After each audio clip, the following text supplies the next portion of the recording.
la chaîne qui vous édifie. Wana âge nyonso taille nyonso mais na mimona ki lisusu mwana mokete. Par la grâce de Dieu tozokende na komema na koya kofongolela bino pourquoi Nzambe nalobi ke Nzambe alongola asécurisaki nga siko tozokende par la grâce de Dieu. Naye komona sikoyo tozalaki na salle d'attente na kati ya chambre haute na kati ya chambre haute ezalaki na bana basi te bana kuna ezalaki kaka bamikolo ya mibali bazalaki kuna na kati ya chambre haute.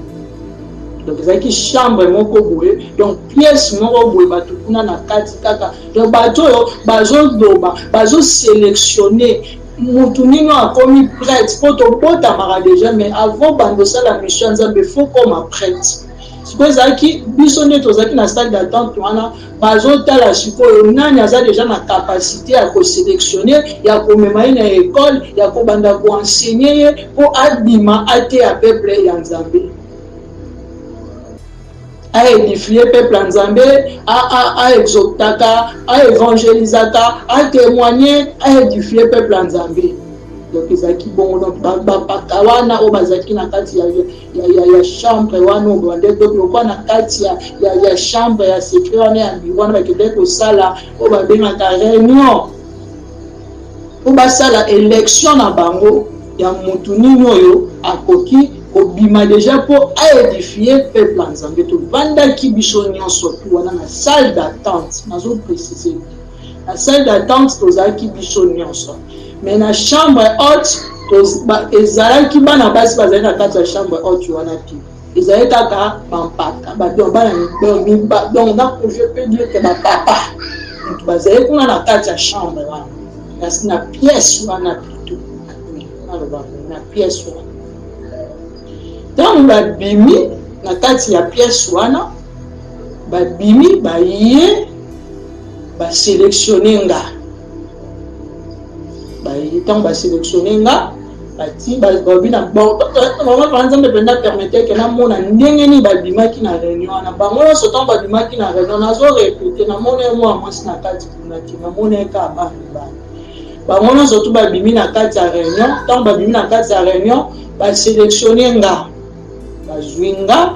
batindi motu moko aye azwi ngai amemi nga na école.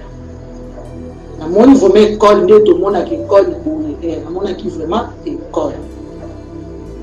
namoni te ke école bakome école non mais namonaki vraiment nde tokotaka na kati ya classe mpo natanga nayebi nde nini bana na kati ya classe nini bazala tozalaki boye tokoti kuna na kati ya bakotisinga kuna nakuti déjà bato bazalaki déjà kuna baozwa déjà cours nakutaki basi nakutaki mibali baozwa déjà cours ngai mpe bakotisinga bayebisi ngai boye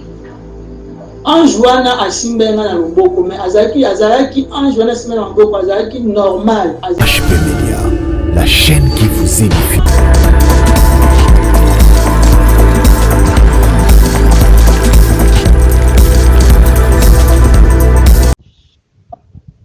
Shalom, shalom, peuple de Dieu. Vous avez la servante, Sœur Gladys Mandimbi. Na pesi bino mbote na kombo na Yesu avant to banda nyonso to bondela to bondeli au nom puissant de Jésus-Christ de Nazareth, éternel Dieu des armées, il y a un petit moment où on a beaucoup de Seigneur. Si quel tes messages pour lui et édifier peuple on a parlé au Seigneur, Saint-Esprit en un centre à nous. La pousse aussi car nous faisons confesser combat Jésus-Christ de Nazareth et les sans j'ai ainsi prié, je dis gloire et louange à toi Seigneur Jésus-Christ de Nazareth. Amen. Shalom, na pesi bino bambote peuple na Nzambe libota na Nzambe sikana soki bozwami na lelo par la grâce de Dieu et na permission ya Nzambe ya koya kolobela école spirituelle oyo Nzambe alekisaki nga na ngolu na ye lelo tobandi première partie na biso makambo nazoloba lelo na koma ngo te parce que ntango Nzambe abanda kolakisa biso makambo mosusu nazalaki na koma te mais evanda na mémoire nanga Et ma question, Moussous Nabande, comment on a mis ma réponse par la grâce de Dieu, nous avons écouté Sanga, ma réponse nango. Avant tout banda, tout que l'on a passage biblique où les actes qui édifié peuple en Zambie. Nous avons 1 Corinthiens, chapitre 14, verset 33. J'ai lu la parole de Dieu au nom puissant de Jésus-Christ. Car Dieu n'est pas un Dieu de désordre, mais Dieu de paix, comme dans toute l'église des saints. Amen. Dans le dernier mot, pour entendre le passage biblique, nous avons une école spirituelle. Parce que nous avons un ordre, un désordre. Avant de mettre mosali na ye na liboso na monde entier liboso mokili mobimba liboso peuple na ye azwaka temps ya kotangisa ye ya koprepare ya kolakisa ye makambo ndenge nini akoki kozala ndenge nini akoki koloba na peuple ya nzambe ndenge nini akoki kotambola nzambe abimisaka biso te kaka bongo abimisi yo kaka bongo non nzambe azwaka temps ya kotangisa biso. Ndesi nakopesa exemple na nga moko nga nazala mutu oyo nalingaka nazali mutu mona bande koloba donc kobomba secret te koloba me nzambe na ngolu na ye ayeki kolekisa nga na ekole oyo mpo enseigner ngai ndenge nini nakozala liboso ya bana ya nzambe. Namonaki ntango nazalaki mwana moke na vision nazalaka mwana moke babombaka nga no na ndako moko boye parce que makambo nyonso tu ebandaka na bomwana moto akoma mosala nzambe te me tobotamaka basali mosala nzambe abotamaka mosali yango bible ezolobela biso awa na makomi na livre ya Jérémie chapitre 1er na verset na biso 5 bible ezoloba na biso avant que tu aies été formé dans le ventre de ta mère je te connaissais et avant que tu fusses sorti des saints je t'avais consacré je t'avais établi prophète des nations donc tobotamaka basali yango moni école oyo nzambe abandaki nanu kokende kobimisa nga na bomwana na nga na bobebe na nga siko ntango tobotamaka basali peuple de Dieu mpona éclairer peuple de Dieu na école spirituelle oyo nayebi ke bandeko ebele bazela yango nayebi vraimen bandeko ebele bazela yango mais oyo nyonso mpe na loba ezala batémoignage ezala mpe na école mobimba ezalaka mpe déjà baécole oyo nzambe alekisaki ngai napamboli papa na ngolo ya nzambe papa na nga moko mpe tosolani mosala ya nzambe ndebisenga lobisi avant de l'éternel yo olobaka kaka école spirituelle okoloba mais bamakambo olobaka ezaka mpe baécole ti esungaki nga mpe makasi nzambe apambola papa na nga place azali nzambe amona ye vraiment abatela po tozala vana mposa nango ya moto aconseille yo moto ayebisa mpe ke boye vraiment eza malamu te wana vraimen eza fruit ya saint esprit na motu oyo abotama mosali azalaka na fruit wana sikoyo oboyoka bien aimé dans le Seigneur ntango tobotamaka basali obotami nzambe atindi yo déjà mosali ona déjà depuis oyaki daa na libumba mama na yo nzambe déjà aponaki yo na kati ya libumba sikoyo ntango obotami okutani na famille oyo eza mabe par exemple famille na nga o témoignage ezalaka no ya nga moko par exemple famille na nga nakutani na famille moko eza mabe toponaka famille te me nzambe nde moto achoisiraka biso kote nini okobota nakutami na famille oyo baparent na ngai basambelaka na bango te bamakambo ezalaki ebelebele na batémoignage na nga ntuka naloba nyonso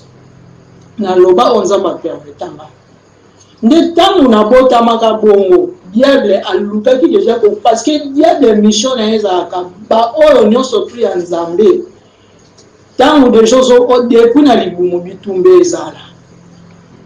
boremarke surtout biso baparent biso bamama oremarke ke zemi moko bomema zemi moko ekomplika vi na yo zemi wana et moi na moi botama moi na ngo pe mo ba complication makoli bitumba ezalaka toujours na vie ya mwana wana bofongola misu na nzela ya école spirituelle oyo et réveiller ba conscience na biso ba parents et réveiller bino ba conscience boluka nzambe na profondeur diable abundisa toujours basala nzambe parce que mission ya diable donc basala nzambe bakozaka na kimia ti wana nde mission na yango na école spirituelle wana nzambe abandaki na ngai nano alakisa ngai na ondinga akende kobimisa ngai na vi na ngai ezalaka isolé vi na ngai babombaka yango quelque part ozomona ozovivre boye spirituellement babomba yo quelque part nzambe akende kobimisa ngai nano kuna abimisi ngai wana deja nabeta yango nazalaki deja baptisé nazalaki deja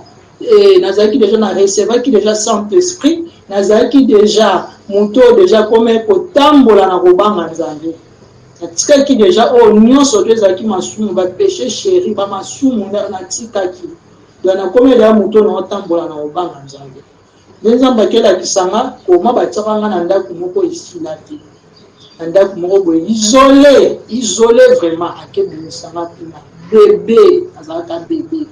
abimisi nga bebe atire nga kotire place yango babombaka ngai abandi koabille ngai wana so botangi na Ephésiens chapitre 6 botangi yango bomona ndenge bible ezoba na biso chaussure ndenge bible explike yango nyonso na kati ya livre ya Ephésiens chapitre 6 nzambe alatisanga robe wana nazomimona naza nano mwana mokie alatisinga robe alatisinga chaussure alatisi ngai ceinture atie ngai foulard na motu wana nazomimona mwana mokie ntango alongoli nga place wana yango nalobi nzambe aza nzambe ya ordre aza nzambe ya désordre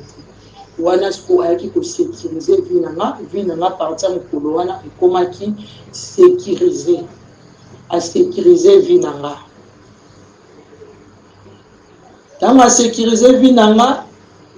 baye kolakisa ngai na salle d'attente bolanda nga bien peuple de Dieu na salle d'attente na kati ya salle d'attente wana siko na mimoni deja na koli boye wana na mimonaki su mwana moke te na mimonaki deja na koli na salle d'attente wana tozalaki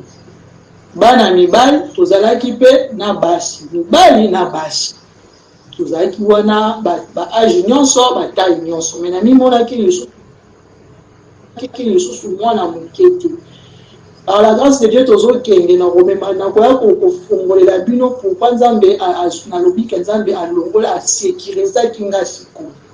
tozokende par la grâce de Dieu naye komona sikoyo tozalaki na salle d'attente na kati ya chambre haute na kati ya chambre haute ezalaki na bana basi te bana kuna ezali kaka bamikolo ya mibali bazalaki kuna na kati ya chambre haute donc ezalaki chambre moko boye donc pièce moko boye bato kuna na kati kaka donc bato oyo bazoloba bazosélectionne mutu nino akomi prêtre po tobotamaka déjà mais avant bandosala mission nzambe faut koma prêtre sikoyo ezalaki biso nde tozalaki na salle d'attente wana bazotala sikoyo nani aza deja na capacité ya kosélectionne ya komema ye na école ya kobanda koenseigner ye mpo abima ateya peuple ya nzambe aédifie peuple ya nzambe aexoctaka aévangélisaka atémoigner aédifie peuple ya nzambe donc ezalaki bongo donc bapaka wana oyo bazalaki na kati ya chambre wana oyo bandeko okwa na kati ya chambre ya secret wana ya wana bakendeki kosala oyo babengaka réunion po basala élection na bango ya motu nini oyo akoki kobima déjà mpo aédifie peuple ya nzambe tovandaki biso nyonso tu wana na salle d'attente nazoprécise bien na salle d'attente tozalaki biso nyonso mais na chambre haute ezalaki bana basi bazali na kati ya chambre haute wana te ezali kaka bampaka donc donc je peux dire que bapapa mutu bazali kuna na kati ya chambre wana na pièce wana plutôt aloba na pièce wana ntango babimi na kati ya pièce wana babimi baye basélectionne nga baye ntango basélectionne nga bati babi na bango nzambe mpenza permettre ke namona ndenge nini babimaki na réunion wana bango nyonso ntango babimaki na réunion nazorepete namona ye mwana mwasi na kati kuna te namona ye ka bana mibale bango nyonso tu babimi na kati ya réunion ntango babimi na kati ya réunion basélectionne nga bazwi nga batindi mutu moko aye azwi ngai amemi nga na école namoni vraiment école nde tomonaki école boye namonaki vraiment école namoni te ke école bakomi école non mais namonaki vraiment nde tokotaka na kati ya classe mpo na tanga nayebi nde nini bana na kati ya classe ndeni bazala tozalaki boye tokoti kuna na kati ya bakotisi nga kuna nakuti deja bato bazalaki deja kuna baozwa deja cour nakutaki basi nakutaki mibali baozwa deja cour ngai mpe bakotisi nga bayebisi ngai boye ange wana asimbe nga na loboko me azalaki ange wana asimbe na loboko azalaki normal azalaki na corps ya bomoto ya motu boye akei na nga akotisi nga parce que makambo nzambe alakisaka biso ntango sikoyo ozokola kati na bonzambe okomi sikoyo kozwa bainterprétation ya makambo nino nzambe amonisaka peut-être c'est là 2 ans c'est là 3 ans 4 ans 5 ans okomi sikoyo kozwa baréponse ya makambo oyo nzambe amonisaki ntango bakontima na ekole wana bayebisi ndeko moko ya mwasi azalaki wana deja ye atangaka deja wana babi omoni ye ayesika makambo oyo ye ayebi yango te yo lakisa ye nini fo ye asala bapesi balakisa ngai bakomeli ngai ndaku batima bakomi batima balakisa nga bapoisson bapesi ngai na kaye ekaye wana Saint-Esprit kosunga nga ke donc ekaye livre wana livre oyo bayaki pesanga na maboko ezalaki bible nde Saint-Esprit kosunga ngai avec le temps kezalaka bible nde bapesanga mpo na époque wana bien aimé dans le Seigneur na bonzoto boye nazalaki ntango nazomédite parole de Dieu ozomona vraiment ko soki nazotanga bible nazo Saint-Esprit ozosaisir nga na motuti na makolo présence ya nzambe makasi ntango nazomédite bible bien aimé dans le Seigneur tozalaka na habitude ya kotanga bible muntu ayeba kotanga bible ayeba kodiscerne mosala nzambe afona mosala nzambe afrai muntu ayebi kotanga bible akoyeba koma bakokosete muntu ayebi kotanga bible asa capable de tout c'est Saint-Esprit aidé parce que bible faut ezala inspiré faut tanga mon inspiration bible batanga ngo lokola journal ti nde na santaka donc soif ya kotanga bible mingi kati na ngai ya temps wana kuna na école wana mais na école yango ntango bakotisaki ngai nzambe déjà prévenant ngai aprévenant ngai déjà makambo moko ke donc ndenge obanda osala nga kozala na bitumba ebele parce que bato nga nakutaki déjà wana babande donc basepela ete ndeni basélectionne nga batie nga wana surtout oyo bayebisaki eke lakisa ye ndenge nini ya kosalela donc nazalaki déjà prévenu donc nzambe alakisaka biso na makambo bien avant terrain oyo ozokota ekozala ndenge nini yango na ndenge naloba mpona lelo par la grâce de Dieu tosuki awa nzambe apesa biso makasi ya kocontinue école spirituelle oyo yango nalinga koloba boye vrai serviteur vraie servante oyo abotama mosali nzambe azwaka temps ko préparer biso avant abimisa biso devant peuple donc on a lelo tosuki par la grâce de Dieu de continuer numéro ya servant de l'Éternel ou azana posa à contacter nga to partager to sungaye na ba prière numéro na ngeza plus 241 62 85 13 75 donc 75 na suka numéro na ngai yango wana tobandaki na ye alpha et tosuki na ye oméga. Viens aussi prier, je dis gloire et louange à toi seulement Jésus-Christ de Nazareth. Amen. Tokutani à la prochaine par la grâce de Dieu. HP Media, la chaîne qui vous édifie.